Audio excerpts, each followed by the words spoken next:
Boom! What's going on, everyone? This is Steve Larsen from Sales Funnel Radio. Today I'm going to teach you guys the top things I learned while at the 2 Comma Club cruise that I was on. I've spent the last 4 years learning from the most brilliant marketers today. And now I've left my 9-to-5 to take the plunge and build my $1 million business. The real question is, how will I do it without VC funding or debt, completely from scratch? This podcast is here to give you the answer. Join me and follow along as I learn, apply, and share marketing strategies to grow my online business using only today's best internet sales funnels. My name is Steve Larsen, and welcome to Sales Funnel Radio.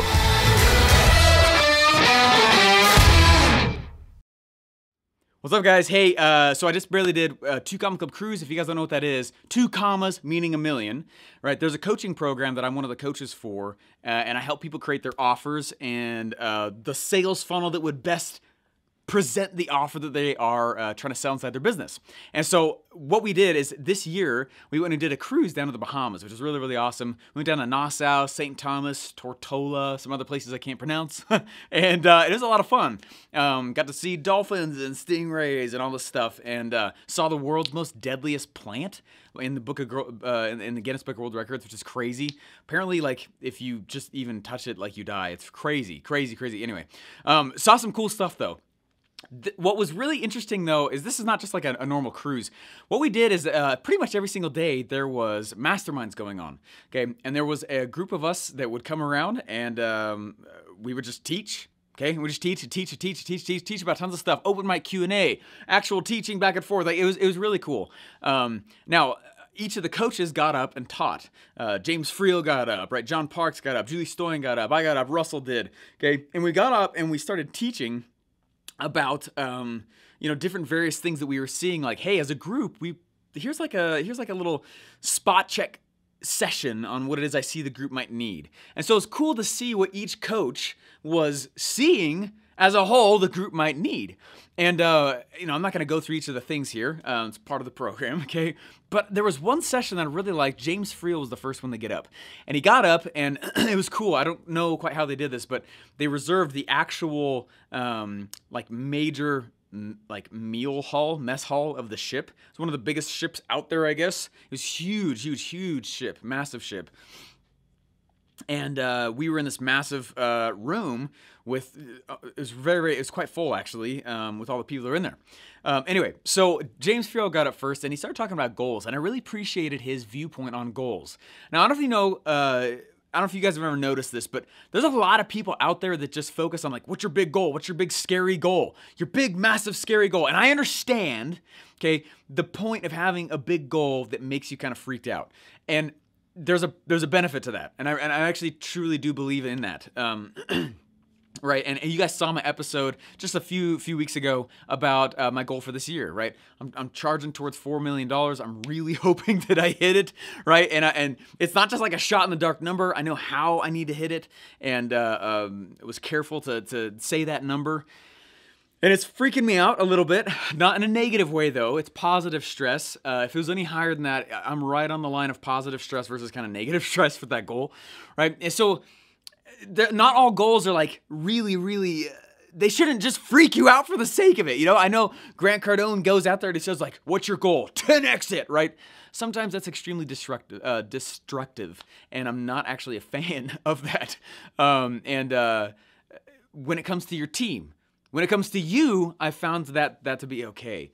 We're not necessarily wired always, the same way. But when it comes to your team, when you walk out to your team and you say something like, hey, everything that you're doing, 10x your effort.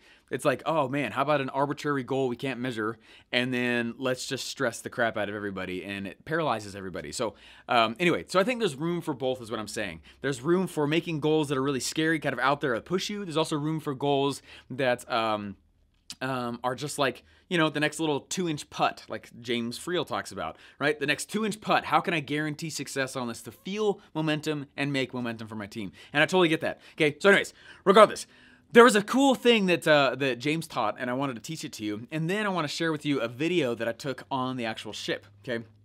So first of all, what I thought was cool is that he's like, look, you think about it, the goal that we all set for like New Year's resolutions typically is like a results-based goal. I want this result, right? I want this thing, and a lot of times it's a mountain. and I want to go to the very top of it. And I want this huge outcome in my life, massive result-based goal. And he said the reason why most people don't ever hit them is because they don't do the second part of it, which is to have a process goal, right? And the process goal, I'm looking at my notes here. Okay, make sure I teach it correct because I thought it was really cool how he said it. He's like, a process goal is the thing that secures your results goal. So if I'm gonna go in and I'm gonna lose weight, right? Goal, right? That's a result-based goal. I'm gonna be 10% body fat, right? Which is my goal this year. And I wanna get back down to the single digits eventually, okay? but that's a results-based goal. The process goal I need to set is literally how am I gonna measure my actual process? How can I break that down into smaller chunks, right? And then the process goals are achieved and determined by our habits, which I thought was really cool. And so I think a lot of times when we set goals, we don't actually set goals the full way that they're supposed to be. First, there's a habit. Our habits, I'm gonna get up, I'm gonna work out every single day. This is how I'm gonna eat, this is how I'm gonna do it. Which feeds my process goals. Here's the process that I know will cause success for my result, right? And there's a few other pieces behind it, but I'm just kind of going fast on the top level like that. And I thought that was really, really cool. And there's one other piece that he dropped out, which I thought was fascinating too. And he taught that what starts all of this whole thing is an identity shift.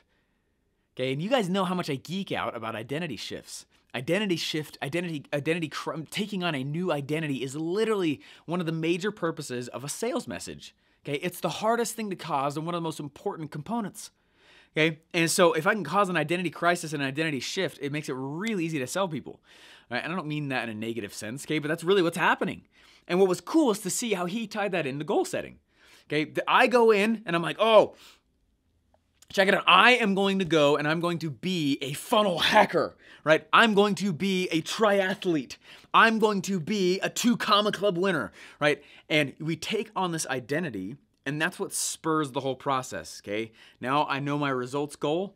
What's my process to get there? What are the habits that are going to get me there, right? What are like small, simple problems I can be solving? Where do I have the correct identity? And I thought it was really fascinating, very clever the way he laid that on out and tied it to identity. At the same time, on the ship, it's funny, I had a lot of people walk up to me and be like, Stephen, where do you go in the middle of the day? And I'm like, man, guys, if you see me in public and first of all, if I look pissed, sometimes I have RBF a little, okay? If I look like I'm not totally like checked in with reality, usually it's because I'm focusing on something and I'm thinking hard. It's not that I'm mad, okay? So I had a few people walk up to me on the cruise and be like, dude, you need to chill out just a little bit. I'm like, oh, sorry. I'm not actually mad, right? Anyway. So there's a few people walk up, like, where do you go? And I'm like, well, I'm kind of a wandering soul. Sometimes I just kind of wander and discover. And so I went and I just was discovering different parts of the ship and I was looking at, it was really cool. Almost 6,000 people were on that ship. It was just crazy. Small town floating around, which is nuts. Anyway, so I had fun like walking around. Well, a lot of times what I was doing though is I was reading a book. One of my favorite books that I've been reading lately, and this ties into everything I'm talking about, okay? So first of all, I'm talking about goals and identity. The book that I was reading a lot on the ship, and I was hiding, okay? Not hiding, that's the wrong way to say it, but I was hiding in essence, meaning I was trying to find places where I could read quietly. You know, and I'd go and I'd read the book, and I'd read the book. It's a book called Can't Hurt Me by David Goggins. If swearing offends you, if words offend you, don't read it, okay? A lot of swearing, but super, super good book. One of the best non-marketing books I've ever read in my entire life. And what was cool is he talks about in that book, right? I'm consuming this at the same time I'm listening to James. And in the book, he's talking about how our goals and the things that we do in our lives, our dreams, okay? What will keep us from attaining our dreams is our current identity. And he says our head puts a governor on what we believe we are capable of. And that governor hampers our ability to get our dreams. In order for us to actually attain our dreams, we must take on a new identity. And I read that in the book, and I was like, oh my gosh. And then James is over here and he's like, hey, it all starts with an identity shift that will let you go and have a results goal, then a process goal, then habits, then all the pieces he talked about. And I was like, whoa, identity shift, identity shift, identity shift. And I don't know, it was like a major theme I was learning throughout this entire cruise, which was, hey, here is, it's all about identity. So that's like the major topic I wanted to tell you guys about this whole thing is like, what is the identity that you guys feel that you have taken on? And does your identity, as you have it inside of you, currently allow you? Do you have the capacity to attain the goals that you've set for yourself? Okay, I wouldn't set more than like one major goal for each thing in your life. You know what I mean? Like, I don't set a huge list of goals. I set one major goal, and then in order to hit that goal, I know the problem I'm trying to solve at all times in order to hit that. You can ask me at any time, and I know what I'm trying to solve. So anyways, from other people, those are the biggest lessons I learned from the ship, okay? Amongst other things. There's other very life-changing things, which is awesome, okay? But I'm just trying, as far as a deliverable for you guys, I was thinking about you, okay? that was a big piece of it. Did you set a results-based goal without a process goal, without knowing what habits you would need that guarantee you to get it, right? Is your identity a governor on your dreams? Is your identity, right? I'm not good enough. You got to shed that identity. I'm not smart enough. Get rid of that crap. I don't know this. I don't know that. I'm not worthy. There's no way I can't, right? You have got to be able to shed that identity and be able to say to yourself, I'm good enough. Okay? I can get out there. I can get it done. But it causes a little bit of noise in the head, right? Because I got to say goodbye to a lot of the old me's. Which I do, which is why I had to put out that episode. It wasn't a cute thing. It was like Steve killed Steven, right? That's not a cute saying, okay? I am trying to actively take on new personas and personalities at all times, okay? I'm discovering new parts of capacities and potentials I didn't know were there. And if you would have asked me 6 years ago, I would have said, no, I'm not smart enough. I'm not good enough. I don't know how to study. I don't know how to, which were all true things. Okay, so just understand that that's part of what you are doing inside of this game, and it is directly correlated to your level of success in entrepreneurship. It's not just about learning models, not just about learning frameworks. It is, as far as like the success goes, but you will not be able to even operate the model if your head is not where it needs to be, okay? And if the goals you're setting is being held back by the identities that you are taking on. So look at yourself, right? And be like, man, you know what? It might be that you have to look back and go like, oh, I love my friends, but I need to shift and drop parts of what I was taught by them that aren't true. Or might be family, or it might be, I don't know, whatever it is, okay? To be able to take that and scale away things in your head so that you can architect you, okay? Funny enough, everything I teach inside the One Funnel Away Challenge, which I know a lot of you guys are in it, okay, has a lot to do with that. It's not so much about me just teaching, set a huge goal. Right? Here's the big framework. Here's the big model to make success. And I know what they are. That's not where people struggle. They struggle with identity. I'm not good enough. I'm not smart enough. Does this work for me? Is there a chance that I also could do this? I see there's a possibility, but can I also achieve? Right? And that's really where people get the big hang up. It has almost nothing to do with does the model work? Yeah, it works. You're not working it. You know what I mean? It has almost everything to do with that and nothing else. So anyways, I thought it was really powerful though.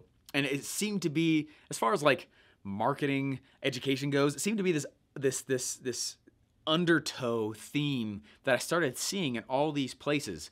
Identity. Sales messages create an identity, right? Red oceans and competition, they are all in that spot because they have a collective identity. Blue oceans, they've taken on a new identity, right? The sales message helps create that. We all have identities for any opportunity we try to seek in life. And sometimes our old ones is what's holding us back, not is the model good. It's part of ourselves we need to shift and shed and get rid of. Anyways, hey, real quick, hopefully you guys like that, first of all. If you did, please go say thank you to James Friel. He is the man. He's one of the other 2 Comic Club coaches. He's also in one of my programs teaching systems as well called Offer Lab, which you guys will have more details on sometime soon. But I'm really pumped for you guys. I'll have more access to myself, to him, to the rest of the people in my hero team, which you guys are going to hear about soon. But anyway, go say thanks to him because that was really profound. Love the book Can't Hurt Me by David Goggins. Again, not for the thin-skinned, okay? It's a good book, but man, just know, I don't recommend reading that if you're under the age of 18, okay? It's a really intense book. Really fascinating, though. Absolutely been loving it.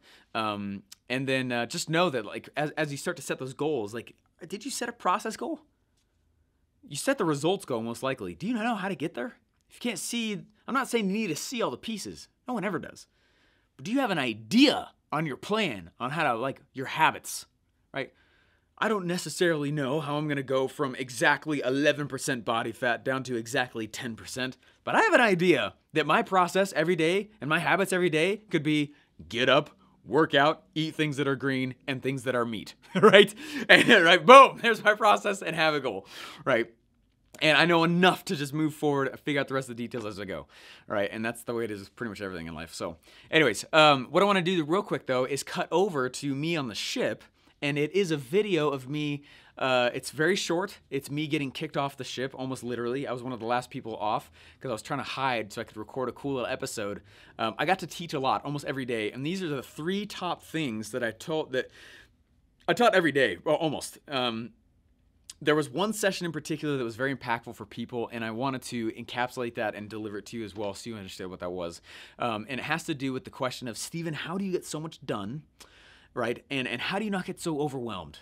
Right? And so that's kind of the theme I wanted for this episode. Set the goal, understand the identity might be holding you back a little bit. You might need to shed some of that. And by the way, here's how I move forward and how I get so much done without sabotaging my brain or without overwhelming my mental shelf space. It happens, right? But how do I make sure that I'm not putting in too much stuff? I don't have too many inputs. I gotta decompress every once in a while, and that's totally fine. So anyways, that's the biggest things I learned from others, and now let's cut over to the video where this is the biggest thing people said they took from me. Guys, thanks so much. Let's cut over there right now.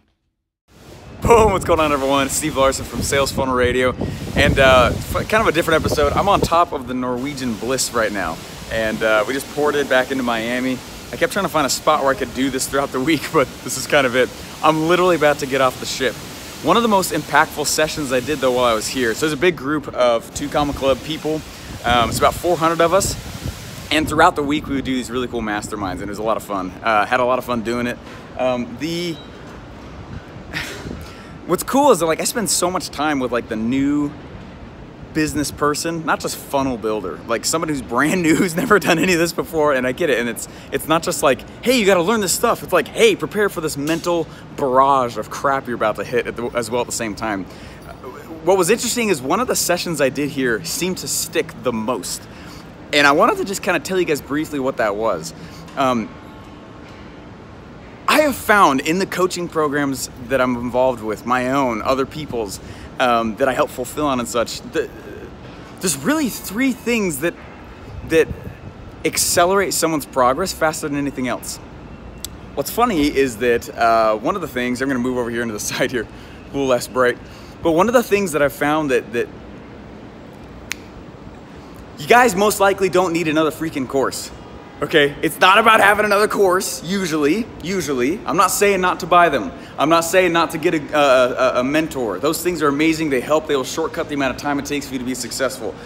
But I found that most of the time what ends up happening is you don't need another course, you don't need another guru. Most of the time what happens is you have so much stuff that you haven't done anything with. Now, I brought a few books with me here, and it was a lot of fun to go read them, and I didn't read all of it, but they're like announcing for me to get off the ship. Just a second. All right, let me finish this though. Number 1, here's the 3 things. If you do not know what problem you are solving, that's gonna be an issue for you in your business. Okay, number 1, you have to know what problem you're solving. The one problem, not 2, 1. At all times on my whiteboards in my office, I always know which problem I'm solving, okay? I know exactly which one it is. And guys, if you wanna know where the source of the noise is in your head, because I'm not gonna lie, like everyone has noise in their head. Oh crap, I'm about to go do this thing, I'm about to do this thing, about to do this thing, about to do this thing. And what ends up happening is we move forward, right? Am I doing the right thing? Am I doing the wrong thing? Noise. I'm feeling confident. I'm not feeling confident at all, right? And there's this huge noise. What will dramatically compound the noise in your head is to not know what problem you're trying to solve, okay? I practice what I call just-in-time learning. What that allows me to do is cut out everything else from my head that I don't need to be learning. If I don't need to learn SEO, I'm not gonna read a book on SEO. If I'm not gonna, right? Some people wonder like, well, yeah, duh. But a lot of people are not thinking that, guys. I know the one problem that I need to be solving, and that's it. And I only learn to solve that problem. Did you hear me? Meaning I go to my bookshelf and I pull off all the books that look like it can help me solve the problem. The one problem. Sometimes I can solve one a day. Sometimes I can solve one every 3 months. But I never added in a new problem, okay? And I never, right? I just focus. So the problem I'm solving this year is something I told you in a previous episode, okay? Building a team, and especially an internal funnel building team. That's number one. So number one, write down, what is the one problem you're trying to solve, okay? Number two, okay, the second thing that will really clear up a lot of noise in your head is if you can clearly tell somebody else which model you are following, okay? I am following the info product model, okay? The problem I'm solving is the team building problem, okay? But if you don't know what model you're following, you're prone to follow any new thing that comes your way.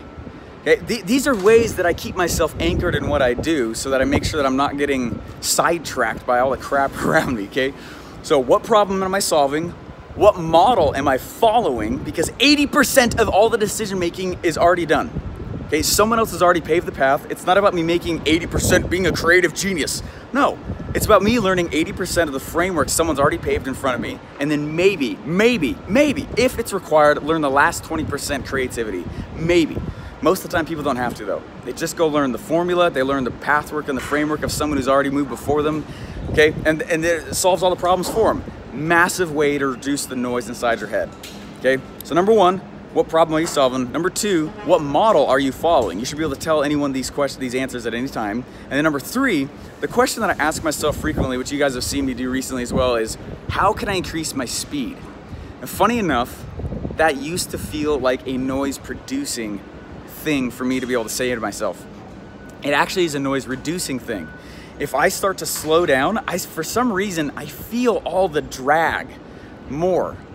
If I find ways to speed up the process, I don't get lost in a detail. I don't get lost in being a perfectionist. I don't get lost in trying to make sure that it's so good, right? That when I go and I put it out there, like, don't tell me something's wrong with it because my emotions are at stake, okay?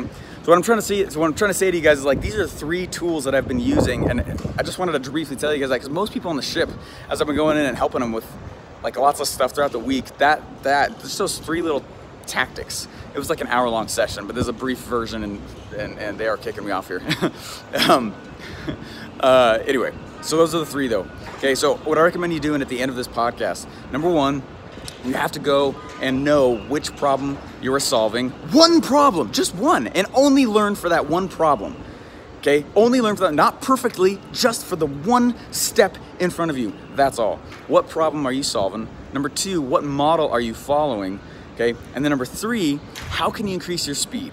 Realistically, right, to keep momentum moving so you experience these small wins. If you're like me, Once again, a very good morning. I really got to get out this ship. But number 3, how can I increase my speed? That helps me feel momentum so that I have fast wins throughout the day. Guys, thanks so much, and it's been a fast episode. Bye.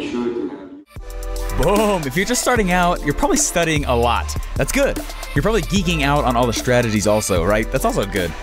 But the hardest part is figuring out what the market wants to buy and how you should sell it to them, right? That's also what I struggled with for a while until I learned the formula. So I created a special mastermind called an offer mind to get you on track with the right offer and, more importantly, the right sales script to get it off the ground and sell it. Want to come? There's small groups on purpose so I can answer your direct questions in person for 2 straight days. You can hold your spot by going to offermind.com. Again, that's offermind.com.